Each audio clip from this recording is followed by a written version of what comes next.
Estimados amigos, les damos la bienvenida a un nuevo capítulo de Poder Estratégico. En este video, exploraremos la cuestión de la reparación histórica exigida por Haití a Francia, que forzó al país a pagar una suma exorbitante por su independencia en el siglo XIX. Esta deuda billonaria es señalada como una de las principales causas de la pobreza e inestabilidad haitiana. Pero, ¿realmente debe Francia reembolsar a Haití? ¿Hasta dónde llega la responsabilidad por actos coloniales? Mire hasta el final para entender todos los detalles de esta polémica y sacar sus propias conclusiones. Si aún no se ha suscrito al canal, hágalo ahora y active la campana de notificaciones para estar al tanto de todas las novedades. Haití, considerado el país más pobre del hemisferio occidental, es desafortunadamente conocido como un terreno fértil para innumerables pandillas armadas, que llegaron al punto de forzar la renuncia del primer ministro. Parece que Haití siempre está sumido en el caos, una situación que perdura desde su independencia en 1804. Sin embargo, tal vez esta realidad no deba ser totalmente atribuida al país. Recientemente, un conjunto de ONG se reunió en Ginebra con un objetivo claro: formar una comisión independiente para lidiar con una injusticia histórica que afecta a Haití. ¿Qué buscan? Nada menos que un rescate de Francia por los eventos del siglo XIX, cuando el país caribeño conquistó su libertad. La cifra en cuestión, entre 150 y 200 mil millones de dólares. ¿Ha oído hablar de reparaciones de guerra? Se trata de una forma específica de pago que un país derrotado hace al vencedor de una guerra. Esta es una práctica antigua en la historia de la humanidad. Después de la Segunda Guerra Mundial, por ejemplo, Alemania realizó estos pagos a los aliados victoriosos. Lo mismo ocurrió después de la Primera Guerra Mundial. Francia, por su parte, tuvo que pagar a Gran Bretaña después de la derrota de Napoleón. Estas reparaciones son una manera de que el lado derrotado compense por las vidas perdidas y los daños causados. Es una especie de aspecto financiero de la guerra, pero ¿y si los papeles se invirtieran? ¿Y si fuera el vencedor quien tuviera que pagar al perdedor? Incluso si la guerra fuera considerada justa o moralmente correcta. No necesitamos imaginar esa situación.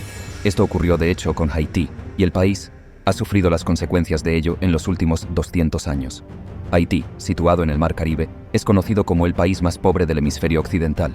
Ocupa la mitad de la isla La Española, siendo que la otra mitad pertenece a la República Dominicana, donde la población tiene un ingreso promedio cerca de 10 veces mayor que el de los haitianos. ¿Pero qué causó esta disparidad tan evidente? La respuesta es simple: la historia colonial de la región. Antiguamente, Haití era una colonia francesa llamada Santo Domingo, donde los franceses establecieron plantaciones de azúcar y café, utilizando mano de obra esclava. Hasta el año de 1789, cerca del 90% de la población de Santo Domingo estaba compuesta por esclavos, que sufrían crueldades terribles a manos de los colonizadores franceses. Sin embargo, estos esclavos no aceptaron pasivamente esa condición y se rebelaron, luchando bravamente por más de una década por su libertad. Finalmente, en 1804, después de una larga y ardua batalla, conquistaron su libertad de los franceses, incluso derrotando al ejército de Napoleón y asegurando su lugar en la historia. Sin embargo, la alegría de la independencia fue breve. Napoleón terminó siendo derrotado en Europa y la monarquía francesa fue restaurada. Los franceses, deseando retomar su colonia, enviaron una nueva flota en 1825. 500 cañones fueron apuntados al ahora país libre de Haití, y los franceses hicieron una oferta intimidante: o Haití pagaba 150 millones de francos por su libertad, o enfrentaría la esclavitud y la muerte nuevamente. Analicemos una comparación contemporánea: la compra de Luisiana por los Estados Unidos en 1804. En ese acuerdo, los Estados Unidos adquirieron una vasta extensión de tierras abarcando gran parte del sur y del medio oeste del país, totalizando más de 2 millones de kilómetros cuadrados, aproximadamente 77 veces el tamaño de Haití. ¿Cuánto pagaron los Estados Unidos a Francia por esa área? Fueron 80 millones de francos, el equivalente a 15 millones de dólares en esa época. En contrapartida, 21 años después, Francia exigió que Haití pagara casi el doble de ese valor, 150 millones de francos. Naturalmente, Haití no disponía de tal cantidad, entonces Francia lo obligó a contraer préstamos con bancos franceses.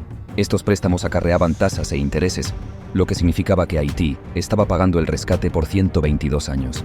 Solamente en 1947, Haití finalizó el pago de esta deuda con Francia, alcanzando su liberación financiera.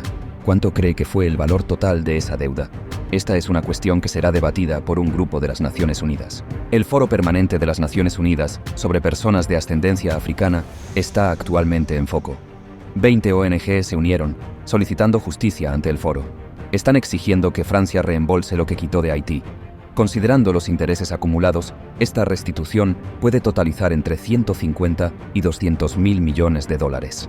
Naturalmente, Francia negará vehementemente esta demanda, reconociendo solamente una deuda moral para con Haití, pero negándose a ofrecer cualquier compensación real.